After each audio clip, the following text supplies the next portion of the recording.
Travel মেকারদের গ্রেফতারের আশঙ্কা, হাইকোর্টে রক্ষা কবচে মামলা। কমিশনের গোপন তালিকা তৈরি করা হয়েছে এবং হাইকোর্টের দাবি মামলাকারীর রক্ষা কবচের আবেদন জানানো হয়েছে। ট্রাভেল মেকারদের এবার গ্রেফতারের আশঙ্কা করা হচ্ছে।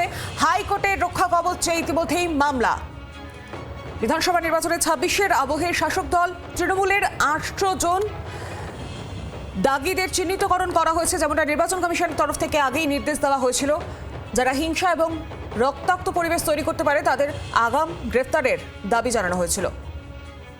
আর বিস্তারিত জানি গোটা বিষয় নিয়ে সঙ্গে রয়েছেন সরাসরি প্রতিনিধি অর্ণমাংশ নিয়োগী। অর্ণমাংশ, কি জানা যাচ্ছে?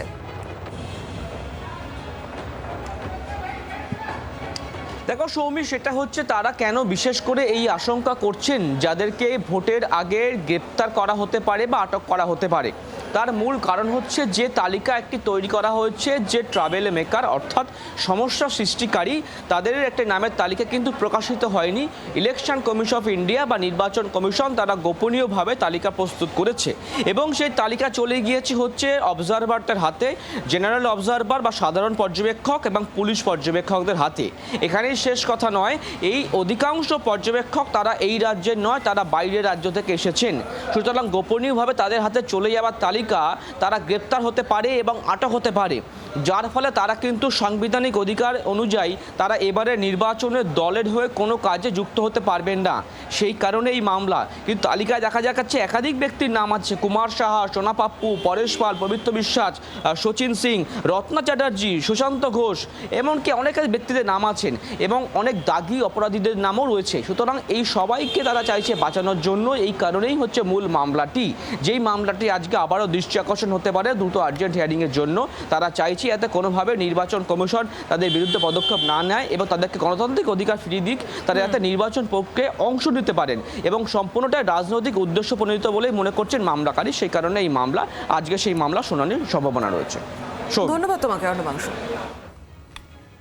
ট্রাভেল মেকারদের গ্রেফতারের আশঙ্কা, হাইকোর্টে রক্ষা কবচে এবার মামলা করা হয়েছে। কমিশনের গোপন তালিকা তৈরি করা হয়েছে। হাইকোর্টের দাবি মামলাকারীর রক্ষা কবচে আবেদন।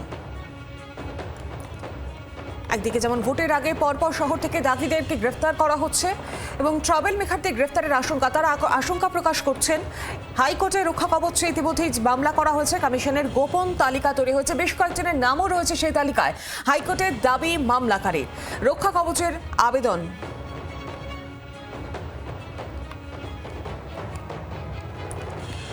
আর এই মুহূর্তে আমার সঙ্গে টেলিফোন লাইনে রয়েছেন তৃণমূল নেতা জয়প্রকাশ মজুমদার। জয়প্রকাশ বাবু, ট্রাভেল মেকারদের গ্রেফতারের আশঙ্কা এবং হাইকোর্টে রক্ষা কবচে ইতিমধ্যেই মামলা করা হয়েছে, আর কমিশনের যে গোপন তালিকা তৈরি হয়েছে সেখানে বেশ কয়েকজনের নামও কিন্তু উঠে আসছে। কিভাবে দেখছেন ভোটের আগে? না, ট্রাভেল মেকার কে নিশ্চিত করছে? একটা কথা বলে দেওয়া হচ্ছে, সেই তালিকা কে তৈরি করছে?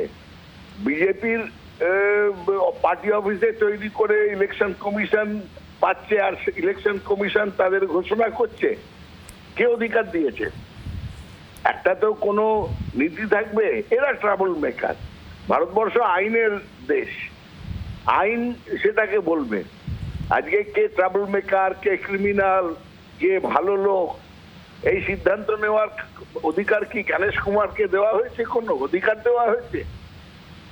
কিংবা নরেন্দ্র মোদীর আছে সেই অধিকার, অমিত শাহের আছে অধিকার, সাংবিধানিক অধিকার যে সমাজে কে ট্রাভেল মেকার, কে ক্রিমিনাল, কে খারাপ লোক, ব্যাড, আর কে গুড, এটাকে চিহ্নিত করার কারোর অধিকার নেই। কোর্ট ছাড়া, ভারতের আইন ছাড়া। ভারত আইন মেনে চলা একটা দেশ, সেখানে এইরকম বেআইনি কার্যকলাপ ইলেকশন কমিশন করছে, সেখানে তো হাইকোর্টকে দেখতেই হবে। কে অধিকার দিল ইলেকশন কমিশনকে সুও মোটো ট্রাভেল মেকার কি ব্যাড আদমি, ব্যাড লোক, এইসব গুলো ঠিক করে দেওয়ার? এটা সম্পূর্ণ একটা ষড়যন্ত্রমূলক ঘটনা চলছে। বিজেপির অফিসে ঠিক হচ্ছে, সেটা ইলেকশন কমিশনকে দিচ্ছে, আর ইলেকশন কমিশন নির্দ্বিধায় নিরপেক্ষতা হারিয়ে গেছে। তারা বিজেপির সংস্থা, নিজেদের সংস্থায় পরিণত হয়েছে।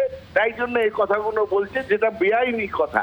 কারুর অধিকার নেই, স্বয়ং প্রধানমন্ত্রীর অধিকার নেই কাউকে কোনো চিহ্নিতকরণ, খারাপ ভালো এইসব চিহ্নিতকরণের অধিকার প্রধানমন্ত্রীরও নেই।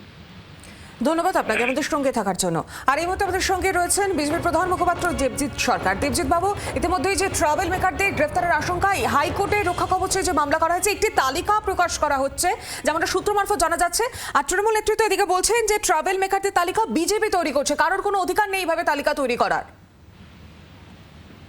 অদ্ভুত কথা, ট্রাভেল মেকারদের তালিকা বিজেপি কেন তৈরি করতে যাবে? যে যেখানে অত্যাচারিত হয়েছেন তারা কমপ্লেন করবেন, তারা ট্রাভেল মেকার আইডেন্টিফাই শনাক্তকরণ করবেন।